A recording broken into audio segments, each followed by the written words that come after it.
Bonjour et bienvenue dans Fais-moi une place. Dans ce podcast, je donne la parole à des personnes qui ont décidé un jour de répondre à un appel, à une envie, à un élan créatif ou artistique, alors que ce n'était pas du tout la direction qu'elles avaient prise jusque-là. Et ils ou elles ont fait une place à leur âme d'artiste, souvent de façon singulière. Je m'appelle Sylvie Horry et au travers de ce podcast, je cherche à comprendre quel est le cheminement interne qui mène à suivre cet élan jusqu'à parfois complètement changer de vie. Aujourd'hui, c'est le premier épisode d'une série que j'ai appelée « Ce que la vie nous réserve ». Le concept, je vais suivre un invité pendant 1 an en l'interviewant tous les 2 mois. Mon premier invité, c'est Simon, qui a décidé de faire de la place au théâtre d'improvisation. Et c'est amusant parce que justement cette série, moi, elle va me permettre de faire de la place à une part d'improvisation. Puisque ni Simon ni moi ne pouvons anticiper ce qui va se passer dans sa vie. On va donc construire la série pas à pas et la diffuser au fil des enregistrements. Chaque épisode dépendra donc de ce que la vie nous aura réservé. Alors, même si je ne sais pas ce qui va se passer, je sais ce que j'ai envie de vous partager. L'histoire de Simon, bien sûr, qui se révélera au fil des épisodes, sa façon à lui de faire de la place à son âme d'artiste. J'aimerais aussi, puisqu'on a plus de temps, découvrir et vous faire découvrir son art, le théâtre d'impro. Et puis l'idée principale, ça reste de vous faire découvrir les coulisses de sa vie, voir ce qui se passe au quotidien dans la vie de quelqu'un qui décide de faire de la place à l'art. On verra donc au fil des mois les avancées, les moments de joie, les victoires, mais aussi les déceptions, les doutes, la vraie vie quoi. Place donc au premier épisode de la série. Nous sommes le 29 septembre 2023, il est autour de 21h, l'interview commence. Bonne écoute. Donc je suis avec Simon. Donc Simon, c'est toi qui lances ce nouveau format. Je te remercie d'avoir accepté. Pour la petite histoire, donc pour les coulisses, je voulais t'interviewer parce que tu as fait de la place à une activité artistique au théâtre d'improvisation et je voulais t'interviewer parce que tu as décidé de mettre ça au centre de ta vie. Et donc c'est une amie en commun qui nous a présenté, mis en contact. Et tu m'as dit oui, mais j'ai peu de recul parce que ça fait pas très longtemps que j'ai quitté mon job, etc. Donc je me suis dit ouais, c'est vrai, comment on pourrait faire, etc. Parce que j'avais vraiment envie de t'interviewer. Et puis je me suis dit mais puisqu'on n'a pas de recul, eh bien je vais te suivre cette année et donc t'interviewer de manière régulière pour suivre tes aventures en fait. Donc merci d'avoir accepté ça. Avec grand plaisir. Et ben on commence par les présentations. Je te laisse te présenter.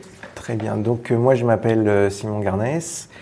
J'ai 37 ans et donc jusque-là j'avais fait 12 ans de carrière dans une grande entreprise et j'ai au mois de mai arrêté l'activité dans cette entreprise qui était mon activité principale pour plein de raisons, mais notamment pour me laisser plus de temps pour faire d'autres choses dans lesquelles je m'épanouissais plus. Donc effectivement de l'enseignement, de l'impro, enseigner un petit peu d'impro aussi puisque on est dans la salle du baptême que j'ai donné ce soir et auquel tu as brillamment participé. On va en reparler. Et voilà. Et en parallèle de ça, il y a 1 an, j'ai créé une troupe professionnelle avec 2 autres personnes. Ces 2 autres personnes en vivent. Moi, je suis plus en mode semi-pro, c'est-à-dire que je peux me faire payer certaines prestations que je donne comme le cours de ce soir, mais comédien n'est pas à l'heure actuelle mon activité principale. Mais c'est chouette, on va reparler justement. L'idée de ce podcast, c'est aussi d'un peu de montrer différents modèles en fait pour remettre une activité artistique au centre de sa vie. Et toi, tu as un modèle intéressant, je trouve. Voilà. En tout cas, il me convient bien. Ouais, c'est déjà pas mal, il est intéressant pour moi. Oui. Si en plus il peut être intéressant pour d'autres, ça sera génial. Mais en tout cas, déjà, moi je suis très content de ce modèle que j'ai choisi. Cool. Donc on est à l'Improvidence, tu viens de le dire, donc on est à Lyon. L'Improvidence, c'est à la fois un théâtre d'improvisation, on peut aller voir des spectacles d'improvisation, et c'est aussi une école. Et donc je viens de terminer mon baptême d'improvisation. Est-ce que tu peux me dire quand et comment tu as connu ce lieu et ce qu'il représente pour toi en fait? Alors ça a démarré il y a assez longtemps, puisque j'avais un copain d'école d'ingénieur, donc j'ai connu il y 18 ans, etc. Je savais qu'il faisait beaucoup d'impro et ponctuellement j'allais le voir. Et j'ai souvenir d'un spectacle mémorable où j'avais emmené toute ma famille, c'était entre Noël et le jour de l'an, et où il avait joué la guerre entre les cormorans et les humains. Enfin, un truc improbable vu de l'extérieur, mais dans ma famille, on en parle encore. Et donc, c'était à l'Improvidence. Et je me disais, c'est quand même super chouette ce qu'il fait. Si jamais j'avais du temps, il faudrait que j'essaye parce que je pense que ça pourrait me plaire aussi. Puis moi, j'aime bien faire rire les gens, c'est quelque chose d'important pour moi. Et donc, c'est pour ça que ça trottait dans ma tête depuis un long moment. Et en fait, j'avais un emploi du temps bien rempli puisque j'avais mes différentes activités professionnelles, plus je pratiquais la clarinette dans un orchestre à niveau correct, pas extraordinaire, mais très correct quand même, puisque je pratiquais la clarinette depuis mon enfance. Et pour certains, ça a été une catastrophe, mais moi, j'ai eu énormément de chance que le Covid a changé pas mal de choses dans ma vie, puisque étant en situation de handicap et à risque, je ne pouvais plus pratiquer la clarinette dans l'orchestre dont je faisais partie, puisque les trompettes derrière moi me balançaient des postillons à longueur de répétition, et que du coup, étant à risque, prendre des postillons n'était pas la pratique indiquée par mon médecin que je salue s'il nous écoute. Du coup, comme ça c'était plus possible, je me suis dit j'ai mon emploi du temps a des créneaux libres si j'essayais de faire de l'improvisation. Donc j'étais à ta place il y a un peu plus de 3 ans. En plein confinement du coup ? Entre les deux confinements, entre le premier et le deuxième, c'était donc août 2020, ouais. Août 2020, où je suis venu faire un baptême comme tu as fait ce soir, et où on n'était que 3, puisqu'au mois d'août, c'est très aléatoire le taux de remplissage, mais c'était super. Et du coup, je me suis inscrit à l'école Improvidence à l'issue de la rentrée, donc j'ai démarré début octobre. On a été confinés moins d'un mois après, mais du coup, il y a eu 2-3 mois de pause. Et là, l'Improvidence a fait preuve d'une résilience extraordinaire. Et ça, je leur en suis très reconnaissant, puisqu'ils se sont dit, tant pis, on fait les cours sur Zoom. Ça paraît complètement improbable. Voilà. Les cours d'improvisation. Les cours de théâtre sur Zoom. Ouais. Donc c'était totalement improbable. Il y a beaucoup d'élèves qui ont dit jamais de la vie, donc ils ont perdu la moitié de leurs élèves. Il y a des profs qui voulaient pas, mais il y en a certains, soit qui n'avaient pas trop le choix s'ils voulaient manger, soit qui étaient quand même OK pour adapter leur pédagogie, qui ont accepté de le faire. Et ça a été une bouffée d'air extraordinaire en plein confinement, de pouvoir continuer à pratiquer de l'art avec d'autres depuis sa chambre, quoi. Donc c'était vraiment extra. Ça m'a fait un bien fou pendant cette période du confinement. Et pour les auditeurs qui ne voient pas, je suis en fauteuil roulant. Donc moi qui ne suis pas forcément quelqu'un très physique dans le jeu, etc., du coup le fait de parler, etc., j'étais vraiment sur un pied d'égalité, non, mais au même niveau que les autres là-dessus. Et c'était aussi, je pense, très satisfaisant, et ça a contribué à me faire prendre confiance dans cette pratique, puisque justement, j'ai pu pratiquer et être à l'aise dans ce contexte-là. Pour toi, en fait, ça a été un atout. Enfin, ça a été c'était génial. Facilitant, ça a été génial. Ouais. Et pourquoi tu as choisi l'impro, en fait, à ce moment-là, quand tu dis, la clarinette, c'est plus possible Comme je te disais, j'avais en souvenir que mon pote, ça me faisait envie, entre guillemets, ce qu'il pouvait faire. Donc, c'était un peu la chose à essayer si j'avais le temps, quand j'avais le temps. Okay. Et le temps s'est libéré, donc j'ai sauté sur l'occasion, et ça m'est pas venu à l'esprit de faire autre chose en fait. Okay.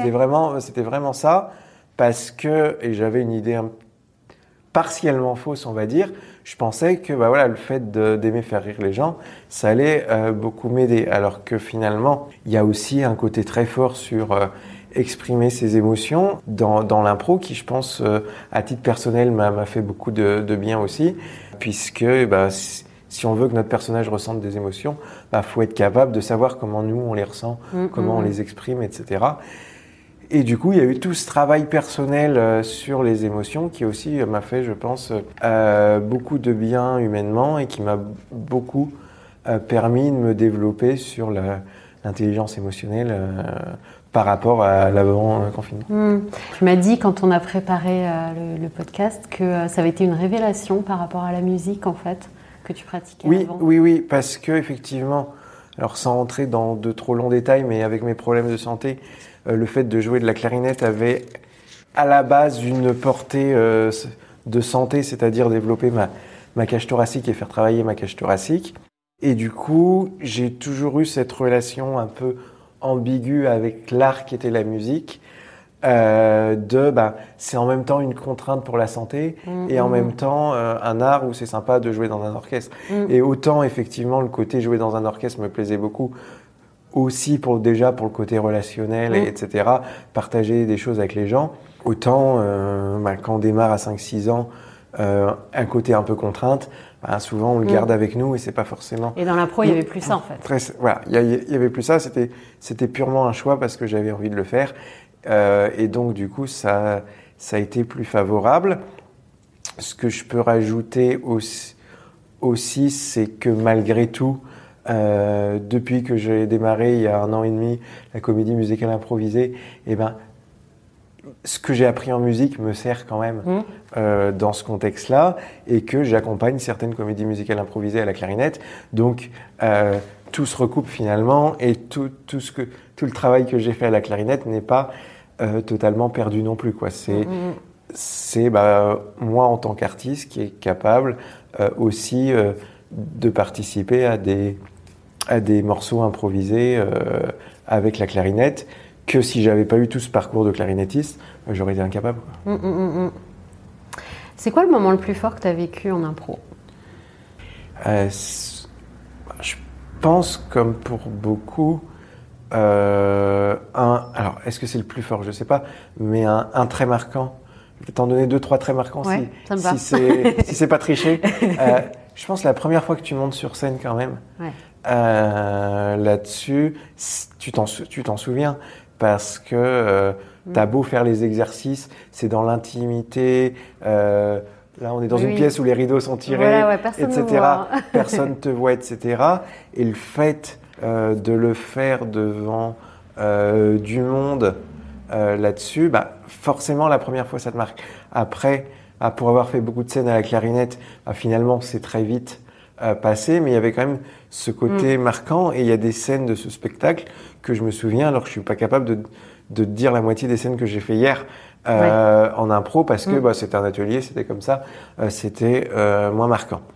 Donc ça, je pense, c'est le premier très marquant. Et le deuxième, alors ça va au-delà de l'impro, c'est l'ensemble des choses, mais en mai dernier, j'ai produit quasiment tout seul 2 spectacles de comédie musicale dans une salle dans les pentes de la Croix-Rousse. Donc, on payait le pianiste, donc il y avait un risque financier aussi pour l'association. Jusqu'au dernier moment, il y avait très peu de réservations. Et en plus, c'était des gens qui n'en avaient pas fait depuis 1 an. Donc, tout était réuni pour que ça se passe très mal. Et même si je suis de base quelqu'un de très très cool, il y avait quand même un peu, pas de stress, mais de tension au moment du truc, en disant comment ça va se passer, même si j'avais confiance dans les gens. Et je pense que l'impro, ça nous apprend ça, à avoir confiance dans les gens. Et ça a été incroyable, puisque sur les 2 spectacles, le premier était bien rempli et le deuxième était guichet fermé, puisque tout le monde est venu au dernier moment, etc. Et tout le monde était extraordinairement content, parce que pour tout le monde c'était difficile, pour tous ceux qui n'en avaient pas fait depuis 1 an, c'était un énorme challenge aussi, etc. Et humainement, on a eu du coup cette aventure extrêmement forte de construire de A à Z par nous-mêmes, avec juste le pianiste qui se pointe le jour J en disant hop, on s'est entraîné. Moi qui sais pas jouer du piano, moi qui a fait un peu de clarinette, donc en appuyant sur une touche, je sais quel son va sortir, mais voilà, ça s'arrête là. On a réussi à faire des répètes comme ça, etc., pour s'entraîner, pour remettre les gens un petit peu à niveau, et on a réussi 2 très beaux spectacles, et c'était incroyable. C'était incroyable, de jouer devant cette salle pleine là-dessus, et où tout le monde sort en disant c'était incroyable, etc. C'était génial. Donc voilà. Donc beaucoup de stress. Donc je pense que c'est aussi ça qui a fait l'ascenseur émotionnel. Mais clairement, c'était un des moments les plus forts. Donc aujourd'hui, tu as décidé d'organiser ta vie autour de ça, autour de l'impro. Est-ce que tu peux nous en dire plus? Qu'est-ce qui t'a amené à décider ça? Et c'est quoi tes différentes activités? Tu as commencé à en parler dans... Tout à fait. Non, mais comment tu vois le truc, quoi? Tout à fait. Alors, moi, je me considère vraiment comme un slasher. Voilà, c'est des gens, en fait, qui ont besoin, pour se sentir épanouis, de faire plusieurs activités quasiment à fond toutes. Ah, c'est important ce que tu dis, Voilà. qui ont besoin. Oui, c'est clairement ça. J'ai des gens dans mon entourage qui sont bien que s'ils font qu'une seule chose, Oui. Très poussée, très à l'aise, etc. Moi, c'est pas possible. J'ai besoin de faire des choses différentes. Voilà, donc sachant ça, c'est vrai qu'avant j'avais mon activité principale, un peu d'enseignement à côté et le théâtre. Tu peux nous dire c'était quoi ton, Oui. ton Mon activité principale, je travaillais pour la direction des achats d'EDF. Donc j'ai travaillé pendant 12 ans à différents postes, soit d'acheteur, soit d'analyste, pour la direction des achats d'EDF. Donc voilà. Et t'enseignais déjà pendant Et j'enseignais déjà des thématiques liées aux achats en école de commerce ou en formation continue. Ok. Et donc, maintenant, je suis en mode, mon activité principale, c'est l'enseignement plutôt des achats, mais j'ai élargi un petit peu le périmètre parce que 100% achats et rester à Lyon, c'est compliqué. Soit il faut bouger un peu géographiquement, soit, enfin à l'heure actuelle en tout cas pour moi, soit effectivement il faut élargir un peu les thématiques. Donc voilà, donc ça c'est mon activité principale. Donc après les achats, j'aime vraiment ça. Donc j'ai pour cible de candidater en janvier à une école doctorale pour faire une thèse dans les achats. Ok. Voilà. Et ensuite, donc il y a toute cette activité liée au théâtre et à l'impro dont on parlait tout à l'heure, avec le collectif que j'ai créé avec deux comédiennes professionnelles que j'ai rencontrées à l'Improvidence. Et donc voilà, le but c'est qu'elles en vivent, et moi, effectivement, c'est entre les deux. Voilà, Tu joues avec ces deux autres personnes, en fait, c'est une troupe, c'est quoi en fait? C'est un collectif. Un collectif. Donc en fait, le collectif, l'idée c'est que si un de nous trois ou une de nous trois a un projet, il peut utiliser l'association pour avoir un véhicule administratif pour ses projets. Ok. Donc, elles ont des projets individuels, elles ont des projets toutes les deux parce qu'elles sont pros, elles font un spectacle de Noël. Okay. Si d'ailleurs vous cherchez un spectacle de Noël, contactez-moi là-dessus. Et après, moi j'ai mes spectacles amateurs où potentiellement elles peuvent m'appuyer en tant que mise en scène parce qu'elles, en tant que comédienne professionnelle, quand elles travaillent, elles sont obligées d'être rémunérées. Okay. On n'a plus le droit d'être bénévole quand on est intermittent. Okay. Et puis moi, je fais mes spectacles amateurs avec mes amis, comme tu as vu l'autre jour, où on a joué avec Anne notre spectacle qu'on a présenté aussi l'été dernier au Festival d'Impro de Lyon. Voilà, ce spectacle, en fait, c'est le groupe de personnes que tu as vu sur scène, mais le véhicule administratif, c'est le collectif qu'on a créé. Ok, voilà. Je comprends. Donc voilà, donc il y a ça. Et ces trois activités me prennent beaucoup de temps. Et donc, du coup, ma vie tourne globalement autour de ces trois activités. Et du coup, la connexion. Déjà, pour moi, être prof, on est devant un public. On doit être réactif à ce que les gens avec qui on travaille, les étudiants, les stagiaires, les formés, etc., quel que soit le terme qu'on veuille utiliser, c'est comme l'impro, il faut être vigilant à nos partenaires. Voilà, il faut comprendre l'énergie qu'il y a, en ramener si besoin, la calmer s'il y a besoin aussi. Donc en fait, en termes d'interaction, alors un cours c'est préparé, etc., mais tu as toujours un bout d'impro. Tu auras toujours un bout d'impro dedans. Et donc, du coup, moi, je pense que c'est aussi pour ça que ça me plaît. Il y a de temps en temps, je ressens le besoin qu'il faut les faire rire, donc je vais tenter des blagues. Il y a de temps en temps, j'arrive à lire qu'ils n'ont pas compris ou qu'ils ne sont pas bien, s'inquiéter de la personne, comprendre quand il y a quelque chose de plus important mettre le cours en pause, régler le problème et passer à la suite. Et tout ça, c'est totalement connecté à l'impro, on va dire sur la forme. Et en plus, sur le fond, j'ai la chance, depuis 2016 ou 2017, je sais plus, je donne des cours, peut-être 2017 quand même, mais bon, c'est pas important. Je donne des cours de négociation. Et la négociation, en fait, les exercices que je leur fais faire, ils ont un contexte de base, mais à partir du moment où ils commencent à s'adresser la parole, c'est de l'impro. Ouais. Voilà. Et ça m'a fait réaliser que la négociation, il y a toute une phase de préparation. On peut débattre, est-ce que ça diffère ou pas de l'impro, parce que l'impro, tu vas quand même te préparer. Si tu, on en reparlera de ça, ouais. C'est intéressant comment on bosse l'impro. Voilà. Je vais donner un exemple rapide. Si tu veux faire un spectacle sur l'égalité homme-femme, si tu n'as pas bossé avant le sujet, tu vas soit balancer des clichés, soit être sec.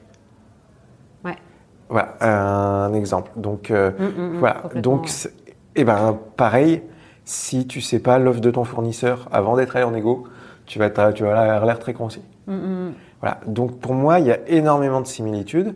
Et à partir du moment où l'entretien de négociation commence, c'est de l'impro.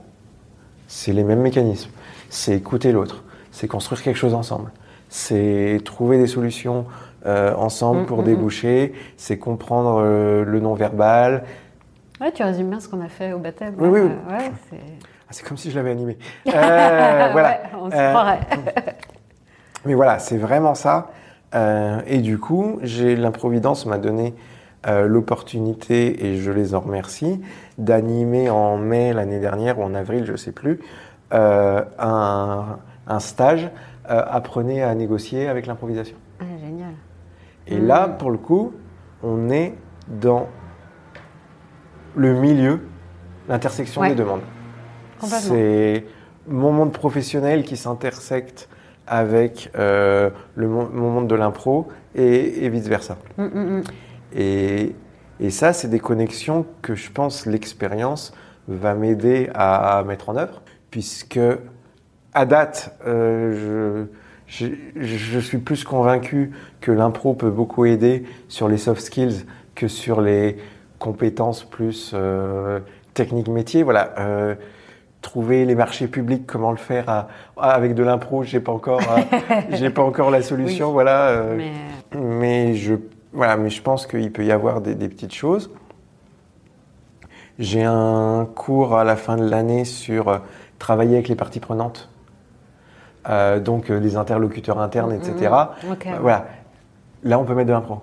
Parce qu'il y a certes des grandes règles de management théorique, etc. Mais concrètement, s'ils ne savent pas écouter l'autre, il n'y a aucune chance que ça se passe. Ouais, l'impro, on en reparlera aussi, mais l'impro en entreprise, il y a certainement plein de belles choses à faire. Tout à fait. Et dernier point de connexion, avec une de mes partenaires, du coup, il y a 10 jours, on était dans mon école de commerce pour leur faire l'intégration avec des jeux d'impro. Ok. Voilà, c'est l'impro que j'amenais dans mon contexte pro. Et tous étaient enchantés. C'est triste à dire, mais l'autre activité, c'était des trucs ultra sportifs, militaires, etc. Dans les autres programmes, il y avait une personne en fauteuil roulant, elle ne pouvait pas les faire. Elle aurait pu le faire ce qu'on proposait. Donc, je trouve que c'est bien aussi l'impro. Tu as vu, là, aujourd'hui, il y avait une personne qui était malvoyante. On arrive toujours à s'adapter pour permettre à tout le monde d'en faire.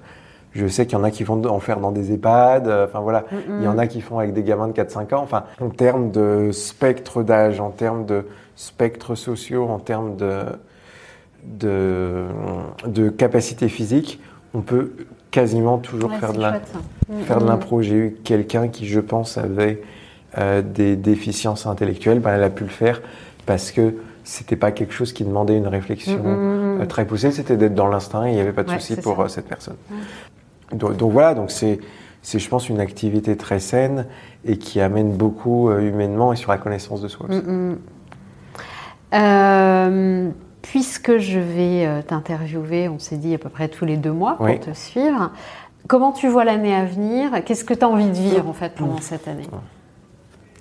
Alors, j'ai eu une petite déception parce que le cours que je devais animer à partir de la semaine prochaine a été annulé faute de participants. Bon. Donc, là-dessus, je me projetais pas mal là-dessus, mais je pense qu'on va trouver d'autres opportunités. C'est vrai que moi, C'est ça qui va être chouette de te suivre, de voir, là, tu viens d'avoir une déception. Comment on dans rebondit 2 mois, on verra. là-dessus. Je pense que ça sera des trucs plus ponctuels. Et je pense que je suis très curieux de voir ce que ça va donner. Fin octobre, j'ai l'Improvidence, alors plutôt côté entreprise, m'envoie dans une association de personnes en situation de handicap parce qu'il y avait une personne qui m'avait eu en baptême et qui a dit c'était trop bien, faudrait que je la fasse intervenir quelqu'un dans notre association parce qu'a priori c'est de ce que j'ai compris, pour des gens qui sont accidentés de manière assez récente pour reprendre confiance en eux. Donc je suis très curieux et très enthousiaste de voir ce que cette expérience va pouvoir donner. Donc je pense que c'est quelque chose qu'on pourra débriefer parce que effectivement, par la force des choses, j'ai une volonté très forte d'être inclusif dans l'impro et que si ça peut aider des gens qui connaissent des difficultés, c'est vraiment avec grand plaisir. Donc voilà, ça va être, je pense, un des événements marquants des mois à venir. On commence à candidater pour que nos spectacles amateurs soient joués dans d'autres festivals amateurs en France. Il y avait les dates qui sortaient en février pour Amsterdam. On s'est dit que c'était encore un petit peu tôt. Et puis moi, ce niveau date, ça collait pas. Mais je pense que, puisque le Festival de Lyon, on l'a fait en anglais, donc techniquement, maintenant, on est capable de faire notre pièce aussi en anglais. Donc ça, c'est un beau challenge. Il y a quelqu'un sur Lyon qui donne des cours d'impro en anglais, donc je vais en suivre 2 avec elle aussi pour évoluer un peu là-dessus et m'entraîner la mécanique pour fonctionner en anglais aussi. Donc voilà, donc ça ce sont des challenges avec ma troupe, donc pas le collectif, mais je suis partie d'une troupe aussi.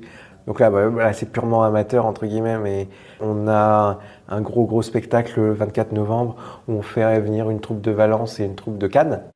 Donc ça va être un gros événement pour nous aussi. Donc je pense que ça va être très très sympa. Il va y avoir des choses chouettes à faire parce que c'est une salle plus grande que celle dans laquelle on a l'habitude de jouer. Donc moi qui on y revient toujours, pas forcément la capacité pulmonaire énorme, à parler fort dans une grande salle, c'est un petit challenge aussi. Donc voilà, donc ça va être chouette. Donc voilà, je pense qu'il y a déjà ces 3 événements-là qui vont marquer les mois à venir. Et dans tes envies, tu vois, si on se dit dans un an, quand je sais pas, on fera la dernière interview, est-ce que tu as envie d'avoir réalisé des choses? Quelle direction, à la fois dans ta pratique artistique, à la fois dans l'enseignement, ta thèse, qu'est-ce que tu as envie? Ce serait quoi tes rêves de cette année en fait? Pour moi, l'enseignement, c'est la partie qui roule, entre guillemets, puisque je la faisais depuis suffisamment longtemps pour être sur des bases relativement stables. Alors, il y a toujours des nouvelles matières qui nécessitent un peu de préparation, mais globalement, ça tourne bien. Donc là-dessus, je compte là-dessus pour tourner en mode un peu pilote automatique, sans qu'il y ait forcément trop de challenge là-dessus. Il y a le challenge, effectivement, de démarrer la thèse et que l'école doctorale m'accepte, ce qui n'est pas forcément gagné d'avance. Après, c'est pas le sujet du podcast, donc on va pas rentrer dans le détail, mais par rapport à quelqu'un qui sortirait de master recherche, c'est un peu plus compliqué quand on a des années d'expérience et qu'on n'a pas de master recherche. Voilà, pour faire très simple. Mais voilà, ça, je suis confiant là-dessus. Et après, sur l'aspect théâtre et impro, l'idée, ça serait d'être programmé dans des festivals. On a déjà candidaté à 2 et on attend les dates de parution d'appel à candidature des autres. Donc ça déjà, Lyon ils nous connaissaient, donc c'est peut-être un petit peu plus facile. Là, si on arrive à convaincre des gens qui nous connaissent pas, on crée un nouveau spectacle en janvier en se basant sur les forces d'un de nos camarades qui est comédien voix off Donc en fait, qui jouera tout son rôle depuis la régie en voix off. Ok. Donc ce serait une enquête policière où en fait il joue la victime qui fait narrateur pour le public, donc qui raconte sa vie, sa mort et son enquête. Et toujours improvisé. Et toujours improvisé. Voilà, donc ce spectacle, on y croit beaucoup en termes d'originalité. Donc on essaye déjà de le proposer alors qu'il n'est pas encore sorti du carton à des festivals. Donc est-ce que ça va fonctionner, pas fonctionner surprise. Mais voilà, mais après on a des dates prévues début 2024, donc on y croit vraiment pour que ça fonctionne. J'ai entamé des contacts pour éventuellement jouer une fois à Grenoble, parce que Grenoble c'est pas très loin. J'ai fait des stages cet été à Grenoble, j'ai rencontré des gens, donc ça pourrait être l'occasion de faire une voiture lyonnais, prendre quelques Grenoblois que j'ai rencontrés et échanger ensemble au travers d'un spectacle commun. Voilà, donc ça c'est déjà un projet. L'admin de l'association prend quand même pas mal de temps et d'énergie, donc ça aussi, s'assurer que la pérennité de l'association, ça va être important. Ouais. Normalement, on a quasiment que du coût variable, donc je suis pas très inquiet. Mais bon, on sait jamais. Un spectacle raté, ça peut arriver, ça peut quand même pas mal plomber. Donc voilà, donc tout ça fait que il y a déjà pas mal de challenges. Et puis, si elle se trouve, comme avec l'impro, on est dans de l'impulsion. Si ça se trouve, il y en aura 2 ou 3 nouveaux qui seront révélés à moi au moment où on se rediscutera. Cool. Donc voilà, mais si déjà l'asso survit très correctement, on se fait plaisir en jouant, on est programmé en festival et on arrive à jouer à Grenoble, ça sera déjà... Ça, c'est avec le collectif ou la collectif. troupe? Ouais, avec le collectif. Ça s'appelle comment? Les fées à roulettes. Les fées à roulettes. Parce que c'est des filles qui sont les fées et moi je suis les roulettes. D'accord. Non, mais c'est bien, comme ça on saura de quoi on parle. Et la troupe, c'est Royal Gambas, donc voilà. Ouais. Et Royal Gambas, tu as des projets Alors, je suis responsable spectacle pour la troupe, donc mon rôle, c'est plus d'animer, etc. Et après, c'est des projets collectifs, donc il y a ce gros projet le 24 novembre avec la troupe de Cannes, etc. On a démarré hier aussi une création d'un spectacle. Okay. Un projet de création de spectacle, donc ça va nous faire de fil rouge sur l'année. Donc on est un spectacle que les gens soient contents de jouer et que les gens soient contents de regarder. Ça sera aussi une belle réussite. Parce qu'avec cette troupe, jusqu'à présent, j'ai beaucoup joué avec eux parce que ils se renouvelaient un petit peu, donc c'est plus simple quand tu te renouvelles de faire des formes plus courtes. Où tu fais des scènes et puis la scène d'après a absolument rien à voir, comme une succession de sketchs. D'accord. Là où ce que tu as vu quand tu nous es venu, c'était carrément un spectacle de A à Z. Il y avait les 3 petites scènes du début pour choisir quelle famille vous vouliez voir. Et après, pendant 50 minutes ou 45 minutes, on n'en a fait qu'une seule et on a raconté une seule et même histoire. Et donc, c'est ça notre objectif, c'est de faire un spectacle. On raconte une seule et même histoire pendant 1 heure, plus ou moins 10 minutes. Et puis, c'est... Au-delà du théâtre, ce sont des gens que j'apprécie énormément, donc ça m'amène beaucoup humainement de les côtoyer régulièrement, donc je suis très content aussi pour ça. Et donc un objectif, ça peut être ne serait-ce que cette bonne entente continue, et il n'y a pas de raison que ça ne soit pas le cas, parce que c'est vraiment des personnes que j'apprécie beaucoup. Et tant que tu es dans du loisir, tu ne vas pas pour souffrir, et voir des gens que tu n'aimes pas. Quand tu es dans une optique professionnelle, il peut y avoir ce risque-là un petit peu, que tu sois obligé de faire de ton art avec des gens que tu as un peu plus de mal, surtout. Moi, j'ai côtoyé pas mal de gens qui étaient pros dans des orchestres, et donc tu as 50 collègues de travail dans un orchestre symphonique, donc voilà. Donc l'avantage, entre guillemets, d'être quand même à un niveau amateur semi-pro, c'est qu'il y a 0 obligation en fait, et que c'est purement animé par la notion de se faire plaisir, voilà. Et vas-y. Vas-y. Non, ton objectif, c'est de devenir complètement pro comme tes 2 collègues du collectif, ou pas du tout? Pas sur le court terme. Ok. Voilà. On a eu un prof ici à l'Improvidence qui, en fait, s'était posé les mêmes questions que nous quelques temps avant, et en fait, qui a... Alors, je sais pas si le terme est exact, mais je pense qu'en termes d'image, les gens verront bien, a failli faire un burn-out d'impro, en disant que c'est très addictif en fait, et je pense que si tu ne mets pas un peu des barrières, etc., tu peux avoir un peu ce risque aussi de faire que ça. Et donc, au moins pour le moment, je veux pas tenter de tomber là-dedans. Je préfère avoir un job à côté qui m'amène plein de similitudes de choses qui me satisfont dans l'impro, qui me satisfont également dans le fait d'être enseignant. Mais par contre, il y a l'enseignement, c'est l'enseignement, et l'impro, c'est l'impro. Et puis je pense, enfin, on en a parlé tout à l'heure, en tant que slasher, me dire que je fais que de l'impro, j'arrive pas à me projeter en me disant que je fais qu'une chose en fait. Ouais. Parce que tu as besoin de faire plusieurs choses, ça t'équilibre en fait. C'est ça. Espèce de... C'est ça. Donc, ça va être ça aussi cette année de. C'est de l'équilibre, oui. Ça va être l'équilibre. Mais toute ma vie en fait, toute ma vie ça a été de jongler quand j'ai étudiant entre les assos étudiantes, les cours, les machins, les trucs. Donc toute ma vie depuis que je suis parti de chez mes parents, donc il y a quasiment 20 ans, j'avais plus de choses que j'avais envie de faire que de choses que je pouvais faire. Donc c'était du jonglage en permanence. En permanent. Et je me sens bien dans ce jonglage permanent et je n'imagine pas ne pas être dans cette situation. En fait. Et me dire, j'adore l'impro, hein, mais tu me dis demain, tu en vis et tu vis que de ça et tu fais que ça parce que c'est pas simple.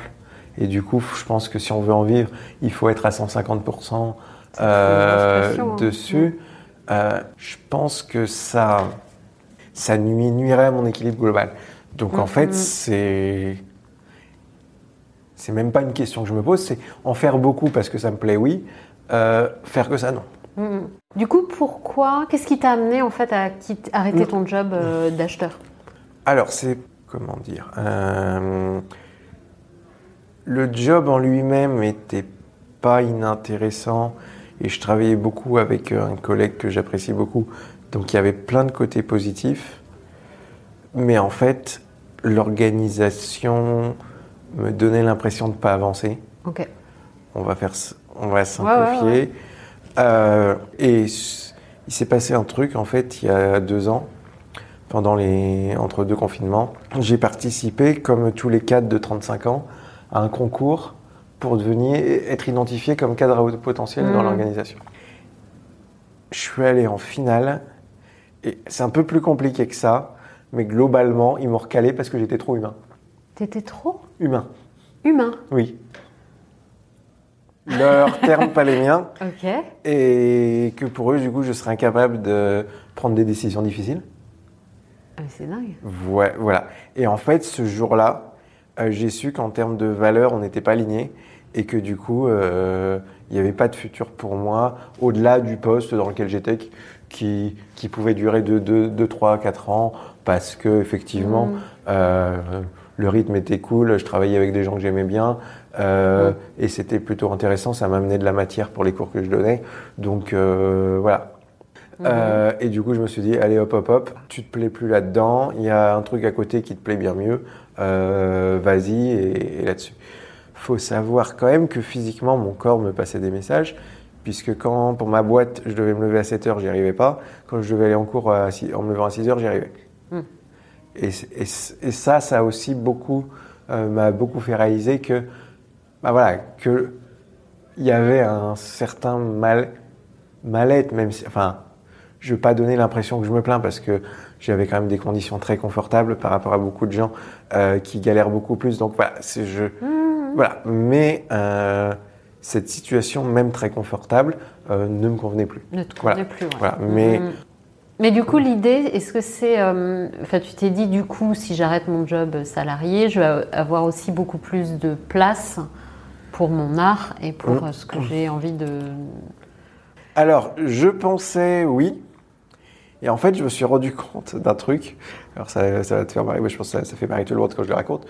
Qu'en fait, j'avais tellement de réunions inutiles dans mon boulot que j'avais le temps de faire toute l'admin de l'art pendant ce temps-là. Et qu'en fait, maintenant que si je suis pas payé, c'est une approche différente. Et je vois plus le temps que ça me prend maintenant que quand je le faisais. Oui, où ça passait. Ouais. C'est l'histoire des gros cailloux que tu mets dans la jarre et puis après le sable et après ou les graviers et puis après le sable. Voilà, ça se maillait quand même pas trop mal dans ces conditions et finalement je pense que j'ai quand même plus de temps, on va pas se mentir, et j'ai plus de souplesse, j'ai des jours libres en semaine, etc. Donc oui, il y a quand même plus de souplesse puisque prof, on peut pas faire, alors même si ça va m'arriver ponctuellement sur certaines semaines, mais c'est pas 40 heures de cours dans la semaine, c'est 2-3 jours, donc ça veut dire qu'il y a 2 jours sur lesquels je peux m'organiser comme je veux et effectivement faire des choses. Après, malgré tout, comme je joue avec des gens qui, eux, ont un boulot bureau, finalement, on reste sur les mêmes horaires.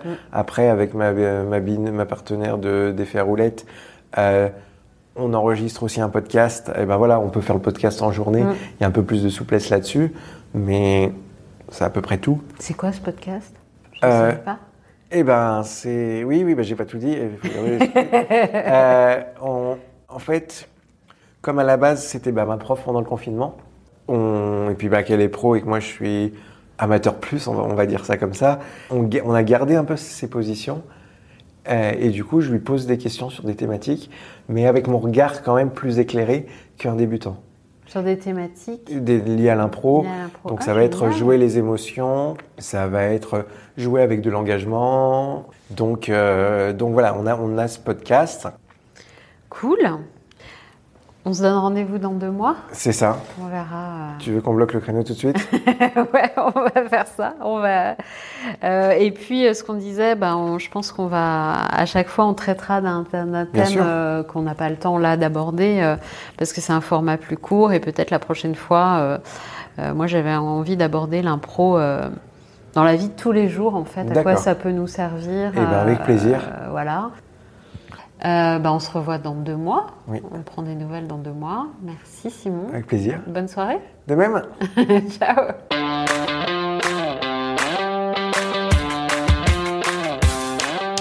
J'ai rendez-vous avec Simon le 24 novembre pour enregistrer le prochain épisode.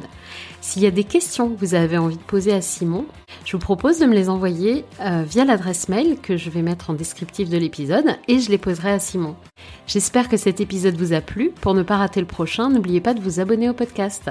Et comme vos retours sont extrêmement précieux pour moi, je vous invite à venir les partager sur le compte Instagram Fais-moi une place podcast ou à me les envoyer par email. Merci, à bientôt.